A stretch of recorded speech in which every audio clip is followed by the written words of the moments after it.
Hi, everyone. You're listening to Live with Necee. I am your host, Opal Bailey, and I have with me a wonderful guy, Randy Crain. Hey, Randy. Hi, Opal. How you Great to doing? be here. Oh, thank you. I'm glad you're here. Randy's going to talk to us about his journey as a caregiver as well as all the other good stuff that's going on in his life. So, Randy, how did you become a caregiver? Well, it's been an exciting but long journey. My wife and I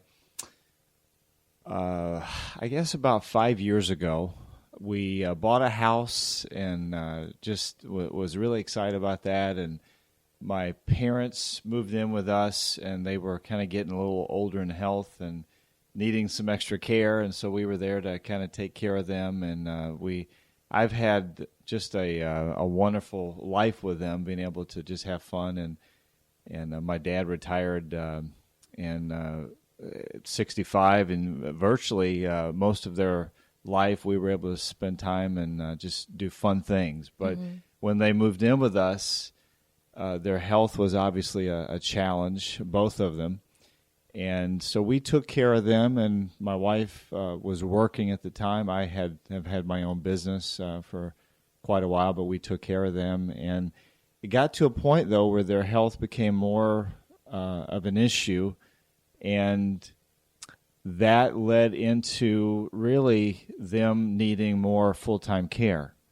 And so we began to go through a process of giving them full-time care, and it's not that easy because when your loved one needs that care, it limits what you can do. It limits your options. And so we went through a long journey with them through that, but came out on the other side, and everything was well.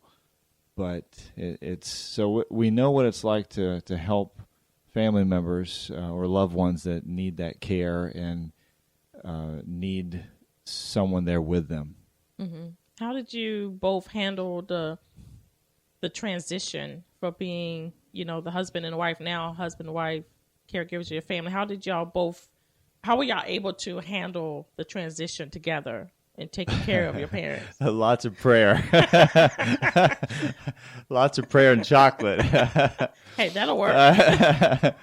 Well, my wife probably had a little bit of a harder time dealing with this because it wasn't her parents. And so being able to take care of them on a full-time basis was probably more challenging with her because, when you have a loved one that's their health is failing, you have to do everything for them. And so I really tried to do as much as I could for them, but she really kind of stepped up, and she was there, to help with that as well. But it really, as far as the transition, it was a strain. It was a strain on our marriage, on our relationships. It begins to limit what you're able to do with friends, and it really is something that it's not easy to go through. I was fortunate to have a business that at that time gave me some freedom and flexibility to be able to be there more, which it really made a big difference. But, we were also hooked into a church that really was there to kind of help us, and that transition, as we started to go through that, there was more and more opportunity for them to reach out and to help us and to see if there was anything we needed or what have you. And so having that community of believers and people, within that church body really made a big difference for us at that point. Mm-hmm. I know that sometimes, as people, we tend to not want to ask for help. Yeah. So was it difficult for you guys to ask for help during that time, or the help just was there for you? The help just came because we had some very close relationships, and out of those relationships, it really kind of blossomed to be able to help us.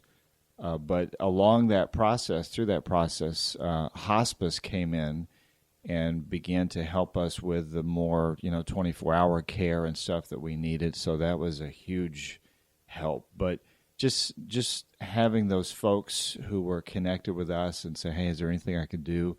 anything I can pray for, what do you need? Just being there was a tremendous help. So that spiritual aspect was awesome. Awesome.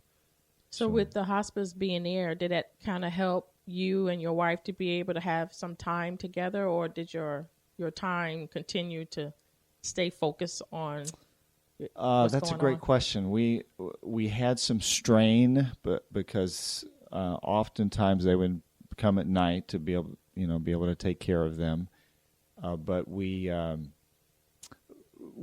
still had the strain on our relationship because you got to be aware really all the time of what's going on, and so it's not an easy process to go through, but we have, my wife and I had we've got a strong relationship, and so we just pulled together and made it happen. You don't really have a choice.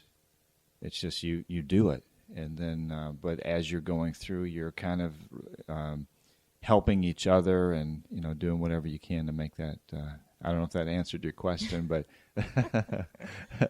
I think you mentioned an important part is that you said you pull together, and sometimes when a couple has to caregive for either one or the other parents or both parents, they tend to allow the stress of the situation to pull them apart. So what, in the stressful situations that y'all had, I'm sure y'all had some, what was the most challenging one that y'all had to overcome? Wow. I think the overcoming several things. Overcoming the independence that because my parents, my dad got ill first, and then he still wanted to, be active, but he was kind of coming to the point where he couldn't be as active, and eventually became bedridden. And so going through that transition of having him from being mobile to immobile, and then eventually going to be with the Lord, that was a hard thing because we had to be right there.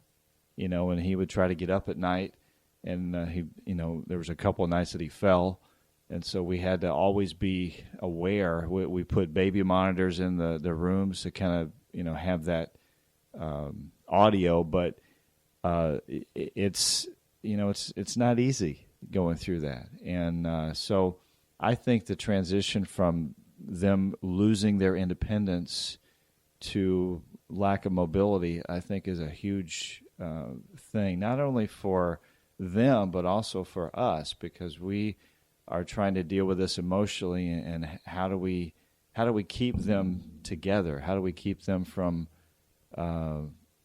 breaking down even further? But we also were in contact with our siblings and our family to let them know what was going on, and so it's just a very emotional and emotionally draining, time, because it's you've got your family, your and my siblings didn't live with or around us, so it was really a challenge. But I think that was one of the challenges, and then keeping in contact with the family, letting them know what's going on, and communicating to them. And especially as the time kind of started drawing nearer for them to go to be with the Lord, that was a really dramatic time, because there's all kinds of emotions going, as well as actually the care for them, as well as the hospice care that came in. And so we, without the hospice care, I'm not sure how we would have really been able to do that and provide for them. It really made a big difference.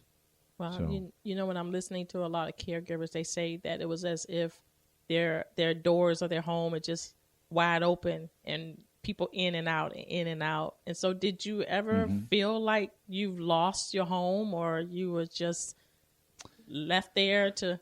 Yeah, sure, because you have people coming and going and taking care of your loved ones, and it was it's but I mean we were open to whatever had to be done, so you just you just do it, But yeah, you kind of feel like you've lost your home to, whatever's going on, and there's not as much free time, and you have to really fight for that, time together, or that time to be able to have, just quiet time or whatever. It's not easy.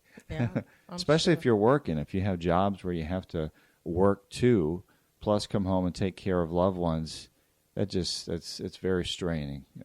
Not only on a marriage, but with everything else. So, yeah. So how do y'all really handle doing that when you had to go to work and come home and have time for Renee, and Renee have time for you? Well, that we really, it changed the dynamic, I think, of our home life, because she was going to and from work, but because of my business situation, I didn't have to do that, so I could be there more.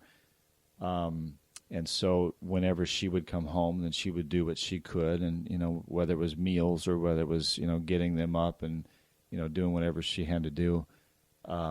But the when for at least in my situation, for a business owner that had the time to be able to do that, it made things a lot easier for me. But yeah, it's just you just work it out. It's but for those who have a job and they have to come and go, and they have to take care of those loved ones, you have to almost find some other people to help you to take care of things, and that's really where you find out who your true friends are, and who's there's a lot of people. We have a Facebook full of friends, but try to 2:00 in the morning, try to say I'm stuck on the side of the road, and you'll see really who your friends are. Very limited.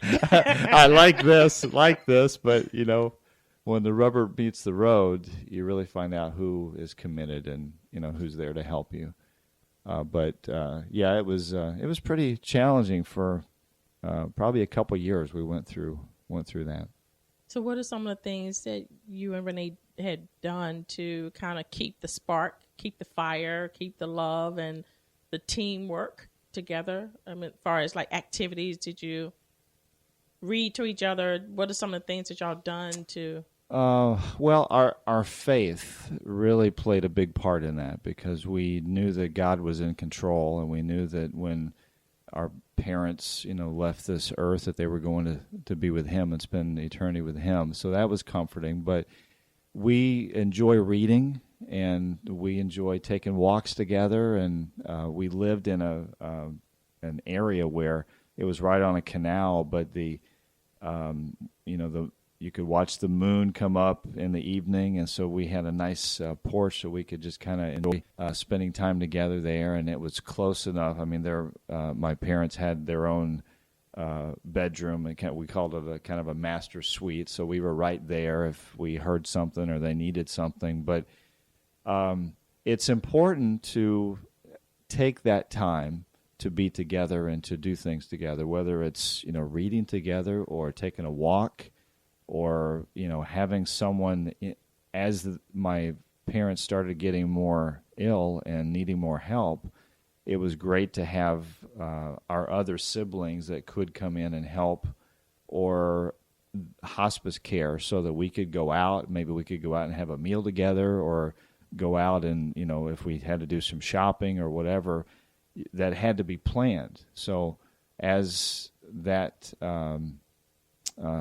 kind of grows worse, if I can use that word, that you have to be intentional about that time, and you can't feel guilty if you have people come in and taking care of your family while you go out and do something for yourselves, because you need that time together. And so that was another hard thing. The transition in them losing their mobility and their independence, and then having that time to be able to go out and to do something, together, still as a couple, or married couple, that's tough. So for those who are